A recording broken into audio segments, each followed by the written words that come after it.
Hello everyone, I hope last जो मैंने आपको ये समरी पॉइंट्स बताए थे लास्ट वीडियो में वो आपने पूरे समझ लिए हो अच्छे से। ठीक है, इसके आगे वाले पार्ट पे अब हम आते हैं। ठीक है, देखो मैं अभी ज़्यादा थ्योरी में बहुत डीप में नहीं जा रहा, हम जब बाद में ऑफलाइन क्लास लेंगे ठीक है तो उसमें मैं इसको बहुत डीप में आपको बताऊंगा। ठीक है, तो अब इसके आगे का जो पार्ट है वो मैं थोड़ा सा समराइज करके आपको बता रहा हूँ। ठीक है, वो समझना। देखो, आपको अगर कभी k upon s raise to the power n के लिए बनाना हो या k into s raise to the power n के लिए बनाना हो तो अब तक एटलीस्ट अब तक हमने जो सीखा वो ये सीखा है, जैसे 1 अपॉन एस स्क्वायर, अगर ओरिजिन पे दो पोल हो तो बॉट प्लॉट कैसे बनेगा। बॉट प्लॉट का मतलब अब जब मैं बोल रहा हूँ तो मतलब उसका फेस और उसका मैग्नीट्यूड प्लॉट दोनों। उसका जैसे सपोज कि एस स्क्वायर के लिए कैसे बनेगा, एस क्यूब के लिए कैसे बनेगा, हमने ये सीखा है। तो अब तक जो हमने सीखे हैं वो सीखे सिर्फ ओरिजिन पे पोल या ओरिजिन पे जीरोस के लिए। अब जो अगला हमें सीखना है वो सीखना है 1 upon s upon omega c plus 1। मतलब अगर मेरा पोल ओरिजिन पे नहीं है, जो मैंने आपको रूट लॉकस में भी बताया था वीडियो में कि ये पोल का स्टैंडर्ड फॉर्म होता है। जैसे सपोज करो कभी मेरे पास लिखा हुआ है 1 अपॉन एस प्लस 2, मैं आपसे पूछूं पोल कहाँ पे, आप कहोगे सर एस इक्वल टू -2 पे। इसको इससे पोल निकालोगे ना, s plus 2 equal to 0 and s equal to what -2, तो आप कहोगे पोल है -2 पे। But this is not the standard form. What is the standard form? मुझे यहाँ पे पहले 2 को कॉमन लेना होगा। ठीक है, ये हो गया एस अपॉन 2 प्लस 1, फिर 1/2 मान लेता हूँ इसे, तो मैं इसे लिखूंगा 1/2। ये तो हो गया इसका k टर्म, तो जैसे मैं यहाँ पे k लिख दूँ तो k, इसका डीसी गेन तो क्या हो गया 1/2, और नीचे क्या आ गया s/2 प्लस 1। तो अब ये पोल कहाँ पे, ये दिस ओमेगा सी, इसको कहते हैं कॉर्नर फ्रिक्वेंसी। ठीक है, तो ये इसका कॉर्नर फ्रिक्वेंसी कितना हो गया 2, और ये पोल अब यहीं पे लाई करता है। ओके, तो ओमेगा इक्वल टू किस पे लाई कर रहा है, 2 पे लाई कर रहा है। ओके, आप ठीक है, आप वो कह रहे हो -2, बट मैं पॉजिटिव फ्रिक्वेंसी एक्सिस पे कह रहा हूँ कि ये कहाँ पे लाई कर रहा है, 2 पे। ओके, ठीक है, तो ये पोल का स्टैंडर्ड फॉर्म होता है। This is the standard form of pole, k upon s upon omega c plus 1। के उसके अंदर जो भी डीसी टर्म है वो उसको बता रहा है। अब इसके आगे देखते हैं। इसके आगे देखो तो अब हमने क्या देखा कि पोल का स्टैंडर्ड फॉर्म क्या है, इस तरीके से k upon s upon omega c plus 1। तो फिर जीरो का स्टैंडर्ड फॉर्म क्या होगा, जीरो का स्टैंडर्ड फॉर्म हो जाएगा k into s upon omega c plus 1। I hope समझ ही रहे हो इसका एग्जाम्पल जैसे suppose 1 upon s upon 2 plus 1, suppose ऊपर के ही 1 ही है सिर्फ, और इसका जीरो के लिए standard example S upon 2 plus 1, S upon 2 plus 1। तो ये दोनों एग्जाम्पल हो गए। ये किसके एग्जाम्पल हैं, जब आपको बॉट प्लॉट बनाना हो जबकि आपका पोल या जीरो ओरिजिन पे नहीं है, आप आगे हैं कहीं और हैं। ओके, तो अब समझना इसे, देखो कैसे बनाते हैं। मैं आपको इसके लिए पोल के लिए सिखा रहा हूँ। ठीक है, देखो तो मेरे पास ट्रांसफर फंक्शन कितना है, ट्रांसफर फंक्शन है k upon s upon omega c plus 1। This is the transfer function. Okay, अब ये ट्रांसफर फंक्शन जो है तो दोबारा दो प्लॉट बनेंगे। सबसे पहले मैग्नीट्यूड प्लॉट बना लेते हैं। इसका जो मैग्नीट्यूड प्लॉट बनेगा, ठीक है मैग्नीट्यूड प्लॉट बनाते टाइम देखो कैसे कैसे बनाएंगे। टी ऑफ वही सेम जे ओमेगा पुट करते हैं, तो k अपॉन, मैं पहले 1 ले रहा हूँ, 1 प्लस जे ओमेगा अपॉन ओमेगा सी, यही आएगा। अब देखो इसके आगे आप अब यहाँ पे क्या करते थे, इसका मॉड ले लेते थे इसके बाद, तो टी ऑफ ओमेगा का मॉड लिया, ऊपर कांस्टेंट k है, मॉड k ही आएगा। नीचे इसका मॉड क्या आ जाएगा, बोलो भाई 1 plus omega upon omega c का होल स्क्वायर, यही आएगा। ठीक है, मैं आपको पूरा ही थ्योरी पार्ट बता दे रहा हूँ। मैंने थोड़ी देर पहले आपको कहा था समराइज करके बता रहा हूँ, बट मैं पूरा ही समझा दे रहा हूँ आपको। देखो इसे, इसके बाद में ओमेगा अपॉन ओमेगा सी का होल स्क्वायर यहाँ तक आई गया। इसके बाद मुझे यही वैल्यू किस में लेनी है, डीबी में, तो क्या आ जाएगा बोलो भाई 20 log 10 के इस पूरे के आगे लगेगा, 20 log 10 लगेगा, और वो हो जाएगा 20 log m अपॉन n। तो पहले तो आ जाएगा k माइनस, फिर आ जाएगा 20 log 10, और फिर ये पूरी टर्म आ जाएगी, तो √1 plus omega upon omega c का होल स्क्वायर, इसी टाइप से आएगा।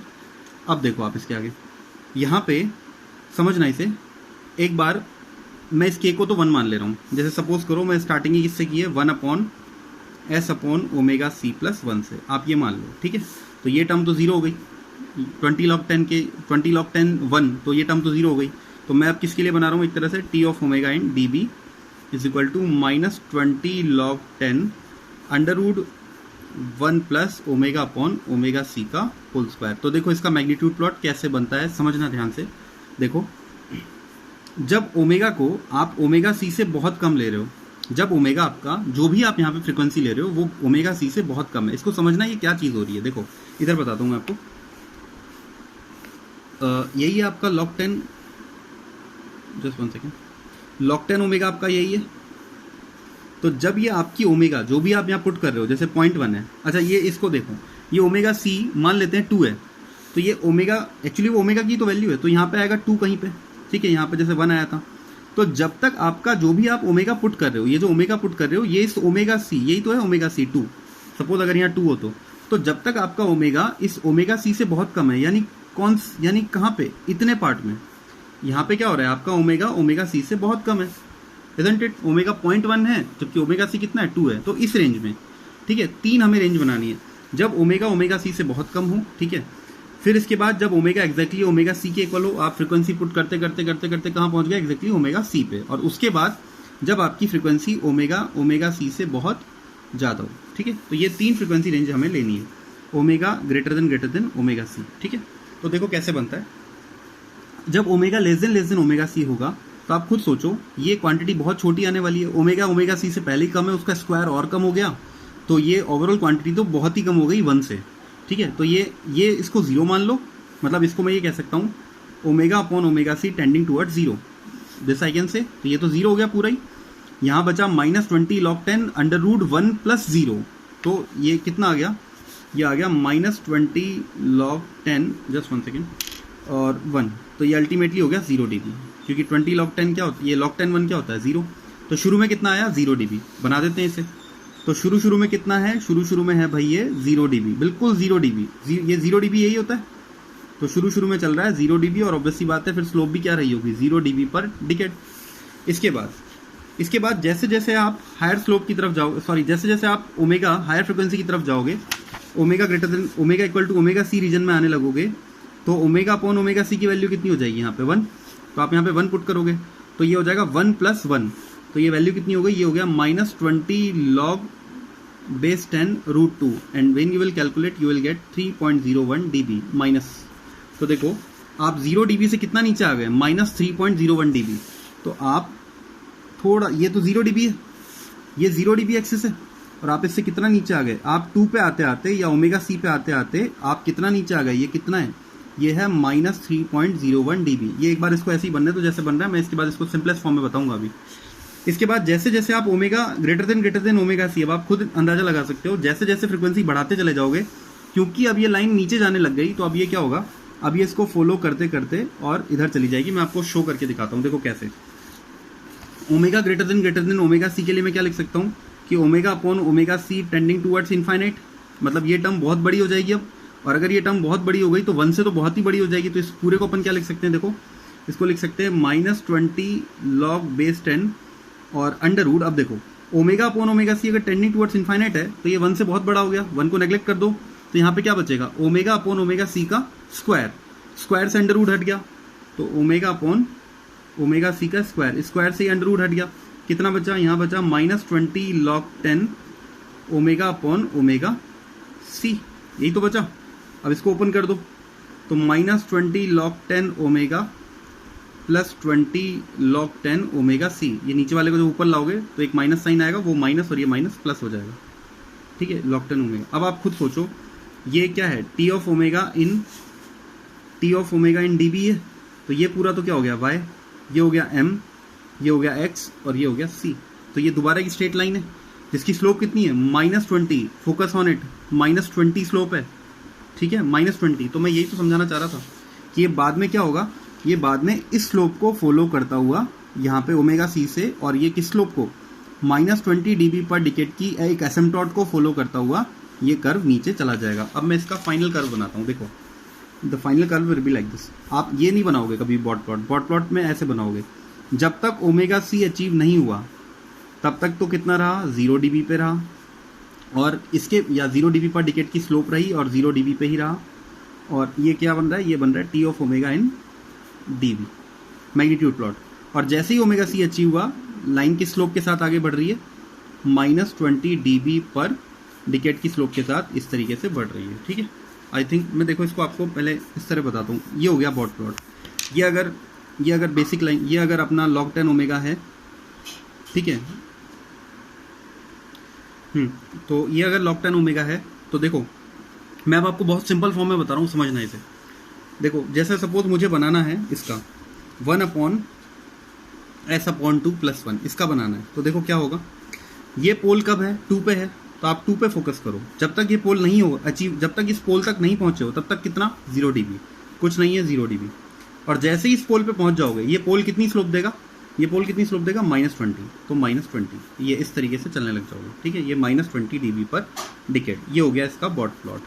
अब मैं आपसे एक चीज़ पूछना चाहूँगा, अगर यहाँ पे आपको 1/, हाँ तो मैं आपको बता रहा था कि अगर यहाँ पे 1/s/ωc+1 की बजाय अगर आपको k/s/ωc+1 का अगर आपको बनाना होता, तो आप खुद सोचो क्या होता। ये k टर्म आ गई, और मैंने पिछले वीडियो में ही आपको समरी पार्ट में बताया था क्या होता है कि डीसी गेन या जो कांस्टेंट k टर्म होती है, ये क्या करती है, ये मैग्नीट्यूड प्लॉट को 20 log 10k से ऊपर उठा देती है। तो सिंपली आप सोचो क्या होने वाला है, ये पूरा का पूरा कर्व 20 log 10k से, ये 20 log 10k से क्या होगा, ऊपर उठ जाएगा।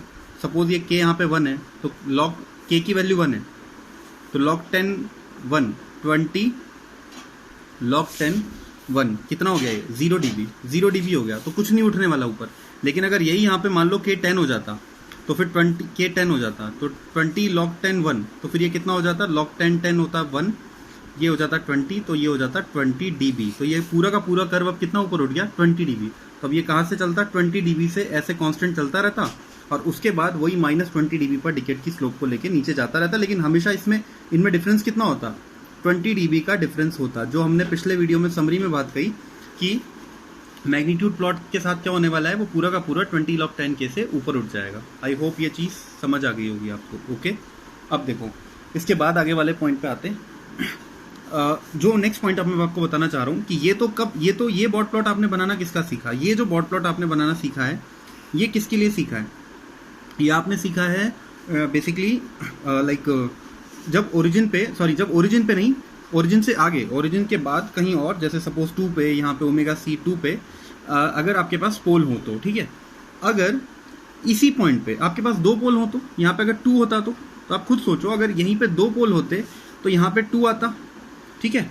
यहाँ पे इसकी होल पावर 2 आता, यहाँ पे होल पावर 2 आता, होल पावर 2, यहाँ पे होल पावर 2, होल पावर 2, यहाँ पे भी होल पावर 2, तो ये 2 आगे आता, तो ये क्या हो जाता, -40, यानी लास्ट स्लोप क्या होती फिर ये -40। तो सेम प्रीवियस वीडियोस की तरह जो मैंने आपको समरी में बताया, देखो कि जब ओरिजिन पे n नंबर ऑफ पोल होते हैं, अगर एक पोल होता है तो स्लोप -20 होती है, 2 होता है तो -40 होती है। सेम यहाँ पे अगर ओरिजिन पे नहीं, कहीं और किसी आगे जाके किसी फ्रिक्वेंसी पे, अगर एक ही फ्रिक्वेंसी पे 2 पोल हैं, जैसे सपोज अगर ये होता s/2+1 का होल स्क्वायर, तो फिर ये जो फाइनल स्लोप ले रहा था, ये जो स्लोप थी, ये स्लोप कितनी होती, -20 नहीं होती, फिर ये स्लोप होती -40 dB पर डिकेड। आई होप ये भी आपके समझ आया हो। मैं एक छोटा सा एग्जांपल ले लेता हूँ, सपोज 1/s/5+1 का होल स्क्वायर। तो अब इसके लिए क्या होगा, 5 पे जाके 5 के बाद ये कितनी स्लोप ले लेगा, -40 dB पर डिकेड। आई होप ये चीज़ समझ आई हो आपको, ठीक है। अब इसके बाद वाले एक और पॉइंट पे आ जाते हैं, ठीक है। वो देखो क्या, उसके बाद आप मान के चलो कि आपका बॉट प्लॉट का थ्योरी का मैक्सिमम पार्ट आपने कंप्लीट कर लिया है, ठीक है। इसके बाद देखो जो बेसिक का पार्ट है, वो बहुत मैक्सिमम पार्ट आपने कंप्लीट कर लिया। देखो अब ये तो हमने पढ़ा कि जब ओरिजिन पे नहीं, उसके आगे जाके कहीं पे अगर अपने पास पोल हो, अगर यही 0 हो तो सेम प्रीवियस वीडियोस में आपने क्या देखा कि अगर यहाँ पे -n/20 होता है पोल के लिए, तो 0 के लिए क्या होता है, जैसे अगर जो हमने जो कर्व बनाए थे वो मैं आपको दिखाता हूँ कि अगर एक पोल था तो ये कर्व ऐसे जा रहा था, लाइक दिस, इस तरीके से जा रहा था, इस तरीके से। जीरोस के लिए कैसे जा रहा था, इसका उल्टा ऐसे जाने लग जाता है, जस्ट लाइक दिस ऊपर। तो सेम भाई यहाँ होने वाला है, कहाँ चेंज होने वाला है, सेम यहाँ पे। बताओ क्या कि अगर मुझे बनाना हो k × s/ωc+1 के लिए, ये अगर मुझे बनाना हो तो क्या होगा भाई, जब तक ये 0 अचीव नहीं हुआ, ये 0 है ना, जब तक ये 0 अचीव नहीं हुआ तब तक तो 0 dB, और जैसे ही ये 0 अचीव हो गया उसके बाद कितना, +20 dB पर डिकेड। ये k 1 मान लो तब के लिए तो ये हो गया, और अगर अब k की वैल्यू कुछ भी है तो ये पूरा का पूरा कितने से ऊपर उठ जाएगा, ये पूरा का पूरा 20 log k से ऊपर उठ जाएगा। आई होप ये भी चीज़ आपको समझ आई हो। नेक्स्ट वीडियो में मैं आपका एक फाइनल, आपको इस जितना अब तक पढ़ा है उसके इनिशियल पार्ट में इसका एक फाइनल समरी आपको बताऊंगा, ठीक है। उसके बाद फिर इसकी न्यूमेरिकल स्टार्ट करेंगे, ठीक है।